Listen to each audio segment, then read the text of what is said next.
우리가 함께 읽은 말씀은 열왕기 21장 말씀입니다. 21장의 내용은 히스기야의 아들이었던 므낫세의 통치에 대한 기록이 소개가 됩니다. 이 내용이 1절부터 18절 읽은 말씀의 소개가 되고요.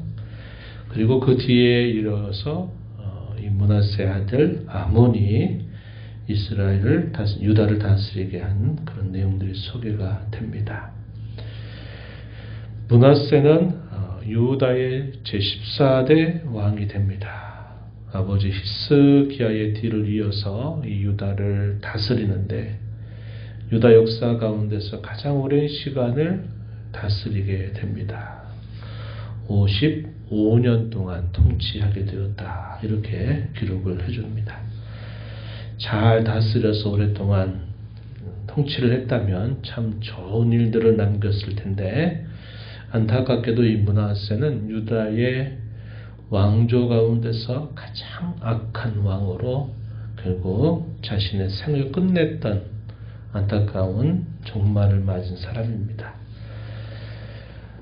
이 히스기야는 그의 선왕, 그의 아버지였던 이 아하스의 뒤를 이어서 왕이 되고 나면서 그의 통치의 방향을 어떻게 잡느냐.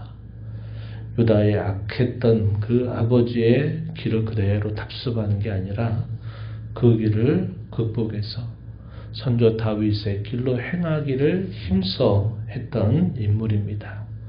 물론 그의 삶에 있어서 여러 안타까운 일들이 없지는 않았지만 그럼에도 불구하고 그가 한 일들은 선대 다윗의 길을 통해서 하나님을 섬기려고 애를 썼던 모습을 보여주지만 히스기야의 후기, 그가 죽으리라고 하는 그런 선고를 받고 나서 그가 하나님 앞에 간절하게 기도해서 15년 생명을 연장받게 되고 난 다음에 그의 삶은 안타까운 삶이었다는 것을 우리가 어제 읽었습니다.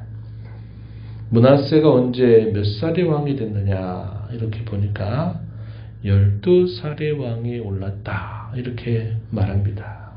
그렇다면 이 므낫세 왕은 히스기야가 생명을 연장받은 중에 태어난 아들입니다. 그런데 이 므낫세의 경우는 그 아버지의 길을 따라간 게 아니라 그 이전에 할아버지가 걷던 그 길을 따라가면서 그보다 더 악한 길을 만든 그런 인물이 되고 말았다는 겁니다. 그래서 그의 55년의 통치는 참으로 유다 역사에 있어서는 참으로 없었어야만 되는 그런 안타까운 시간들이었다 하는 겁니다. 그래서 이 므낫세 55년 통치를 통해서 유다 나라도 급격하게 망국의 길로 치닫게 하는 그런 일이 있게 되었다는 것을 우리가 볼 수 있습니다. 우리가 읽었던 말씀을 보면 이 므낫세의 통치 방향 계속 반복되는 표현이 무엇입니까? 여호와 보시기에 악을 행하였다라고 하는 표현입니다. 2절 말씀에 므낫세가 여호와 보시기에 악을 행하여 여호와께서 이스라엘 자손 앞에서 쫓아내신 이방 사람의 가증한 일을 따랐다. 아버지가 무너뜨렸던 것 다시 세우고 아버지가 고쳐버렸던 것 다시 그것을 또 고쳐 세우고 그래서 모든 우상들을 근절하고 또 산당의 모든 제사들을 근절시켰던 이 아버지의 이 개혁의 길을 거꾸로 되돌리는 반종교 개혁을 또 단행하는 이런 악한 일을 이 므낫세가 행했다 보여줍니다. 6절 가서도 보시면 하반절에 여호와께서 보시기에 악을 많이 행하여 그 진노를 일으켰다 이렇게 표현을 해줍니다. 그래서 유다 왕이 된 이 므낫세가 가증한 일을 행한 것, 이 악을 행한 것, 그것이 그 이전에 그 땅에 살던 아모리 사람의 행위보다도 더욱 심할 정도였다. 11절에서는 그렇게 말해줍니다. 또 16절 가서 보면 이 므낫세가 여호와 보시기에 악을 행하여 유대로 범죄한 그 죄뿐만 아니라 또 무죄한 자의 피를 많이 흘려서 예루살렘 입구에서 저 끝까지 가득하게 하였다. 강포, 포악 이런 것들이 가득하도록 이 예루살렘을 그렇게 악한 도시로 만들었다. 이렇게 말을 해줍니다. 종교적인 부패가 결국 사회적이고 이런 불의한 일들로 가득하게 만드는 일을 결국 부추겼다는 것을 보게 됩니다. 그래서 그는 반종교 개혁을 앞장선 사람이에요. 아버지가 종교개혁을 통해서 세워놓고 또 고쳐놓고 바꾸고 바르게 세웠던 것들을 다 거꾸로 되돌리는 그런 악을 행하게 된 것입니다. 세우지 말아야 할 것들은 다시 세우고요. 본받지 말아야 될 것들은 또 본받고 지켜야 할 것들은 지키지 않는 그야말로 아버지가 모든 길을 반대로 행하였던 약한 사람이 되고 말았습니다. 이 므낫세가 이렇게 하니까 백성들도 그런 영향을 받아가지고 백성들도 하나님을 멸시하고 그의 말씀을 듣지 않는 겁니다. 그래서 지도자로부터 일반 백성에 이르기까지 하나님을 거역하고 그 악한 삶이 만연되는 그런 유다로 만들어 버렸다는 것을 말해주고 있습니다.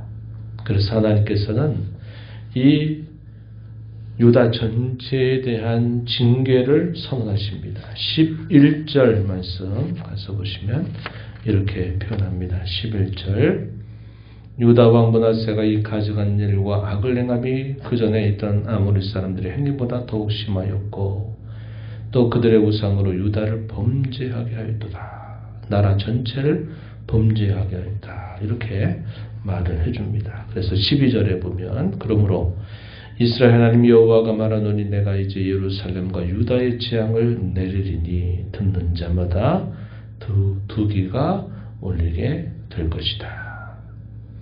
사마리아 북이스라엘의 수도죠. 사마리아를 쟁줄과 아합의 집을 다림주로 예루살렘에 베풀겠다. 또 사람이 그릇을 씻어 엎어버리는 것처럼 예루살렘을 씻어 버릴 것이다. 이렇게 말합니다.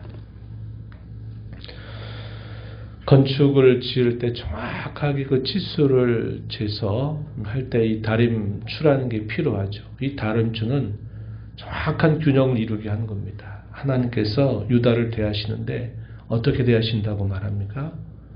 긍휼과 자비를 따라서 대하시는 게 아니라 그들이 행한 대로 그대로 하나님이 그들을 대하실 것이다. 이렇게 말씀을 하신 겁니다. 그래서 그들이 어떻게 될 것인가? 14절 끝에 보니까 그들이 모든 원수에게 노략거리가 될 것이고 겁탈거리가 될 것이다. 이렇게 하나님이 그들에게 심판을 선언하는 말씀을 하고 계시는 것입니다. 사마리아와 아합의 집안이 운명을 그들이 당했던 운명 그리고 완전히 그 씨가 말려버릴 만큼 다 후대로부터 심판받았던 것처럼 이 유다 나라도 그러한 일을 당하게 될 것이다. 이렇게 하나님이 말씀을 하시게 된 겁니다. 그러면서 이 유다 나라가 급격하게 만국의 길로 치닫게 되는 일이 따라오게 된 것이죠. 이렇게 유다를 쇠락의 길로 만국의 길로 치닫게 한 그런 일이 지나고 나서 그의 아들 아몬이 유다의 제 15대 왕으로 세움을 받는데 22살의 왕이 됐는데 그는 2년을 다스리다가 결국 반역으로 죽음을 당하게 됩니다. 그가 갔던 통치의 방향 어디냐? 20절 21절 보니까 그의 아버지 므낫세가 행함과 같이 그는 행하였다. 그의 아버지가 모든 길로 행하였다. 21절에서 이렇게 말합니다. 그 결과 그는 신복들의 반역으로 죽음을 당해서 통치 2년 만에 그의 왕위가 끝나버리게 되고 그의 뒤를 이어서 이제 요시야가 유다의 왕이 되었다. 24절에 그렇게 소개를 해주고 있어요. 우리가 이렇게 계속 살펴보는 유다의 왕조를 보면서 선을 악으로 바꾸는 것은 아주 쉬운 일입니다. 선을 악으로 바꾸는 것은 어려운 게 아니에요. 쉬운 일이에요. 악을 악으로 그대로 따라가는 것도 역시 아주 쉬운 것입니다. 어려운 게 하나도 없어요. 그러나 악을 선으로 바꾸는 것은 이게 그냥 되는 일이 아니라는 거죠. 그리고 선을 선으로 계승해서 이어가는 것도 이것도 보통 일이 아니라고 하는 것을 알게 됩니다. 사람의 죄악된 본성과 또 그 죄를 붙이기는 수많은 사단의 그런 공격과 미혹들이 있기 때문에 이런 일들이 결코 쉬운 일이 아니에요. 하나님의 은혜가 아니면 안 되는 일이라고 하는 사실들을 우리가 보게 되는 겁니다. 옛적에 하나님께서는 모세를 통해서 그 백성들에게 이런 말씀을 주셨어요. 내가 너희 앞에 생명과 죽음, 복과 화를 너희 앞에 둔다. 너희가 택할 것이다 라고 말씀을 하세요. 뭐를 택하라고 말하는 겁니까? 생명의 길, 복된 길을 택해서 너희가 행하라는 거예요. 그 길이 뭡니까? 하나님께서 그들에게 주신 말씀을 붙들고 그 말씀을 따라 살아가는 일에 힘을 기울이는 것이 생명과 복의 길을 따라가는 길이고, 그것을 떠나 살아가는 것이 결국 사망과 화의 길을 자초하는 일이 됨을 우리에게 가르쳐 주는 겁니다. 히스기야 통치 말년에 주어졌던 15년에 주어졌던 그 시간들, 안타까운 일을 우리가 살펴본 바가 있어요. 하나님께서 그에게 생명의 기회를 15년 동안이나 연장시켜 주셨는데 그에게 주셨던 그 기회를 도리어 하나님의 뜻을 이루고 하나님의 영광을 위하여 살지 못하고 자기의 덕을, 자기의 영광을 앞세우고 살다가 그 중에 태어났던 아들 므낫세는 이 악한 길들을 더욱더 부추겨서 그런 일들을 따라 살아가게 되면서 자신뿐만 아니라 나라 전체를 만국의 길로 들어가게 하는 그런 어리석은 일을 행하고 말았다는 겁니다. 우리에게 주어지는 삶은 기회의 연속입니다. 한번 잘해서 계속 그게 이어지는 것이 아니에요. 날마다 주신 기회 앞에 내 생의 마지막일 수 있다. 그런 생각을 가지고 하나님을 가까이 하고 그분의 말씀을 듣고 따라가는 것, 생명과 복의 길을 우리가 매일매일 택하면서 그 기회를 따라 살아가지 않으면, 하나님의 은혜가 우리의 삶에 함께하지 않는다면 우리는 그런 길을 걸어갈 수 없는 연약한 자들임을 배우게 된 것입니다. 이런 말씀의 교훈을 마음에 새기면서 우리가 살아가고 난 삶의 자취에 무엇을 남길 것인가를 잘 되돌아보고, 우리가 이 땅에서 먹고 마시고 있고 잘 먹고 잘 마시고 잘 입고 사는 것이 복이 아니라 우리가 하나님을 섬기는 이 믿음의 길을 잘 따라가는 것이 진짜 복인 줄 알고 우리에게 남겨진 삶의 자취를 그렇게 남겨가기를 오늘도 내일도 힘써가는 저와 여러분 되기를 바랍니다. 하나님 아버지 감사합니다. 복된 주일을 저에게 허락하시고 이 새벽 시간 저희들을 깨워주셔서 오늘도 말씀하시는 하나님, 가까이 찾아오신 하나님 앞에 저희의 걸음을 인도하심을 감사합니다. 여호와 보시기에 하나님 기뻐하시는 그 마음, 하나님이 원하시는 그 중심을 가지고 늘 살아가기를 소원하고 기뻐하는 마음, 그러한 마음으로 늘 주 앞에 서는 저희가 되게 하시기를 바라옵나이다. 선을 악으로 바꾸고 악을 악으로 계속 계승해가는 것은 아주 쉬운 일이고 어쩌면 부패한 본성을 가진 저희들에게 당연한 일이 되고 말 것입니다. 그러나 악을 선으로 바꾸어가는 삶이나 선을 선으로 계승해가는 삶은 하나님의 은혜가 아니면, 하나님이 도와주시지 않으면 저희 스스로 할 수 없는 일임을 깨닫게 됩니다.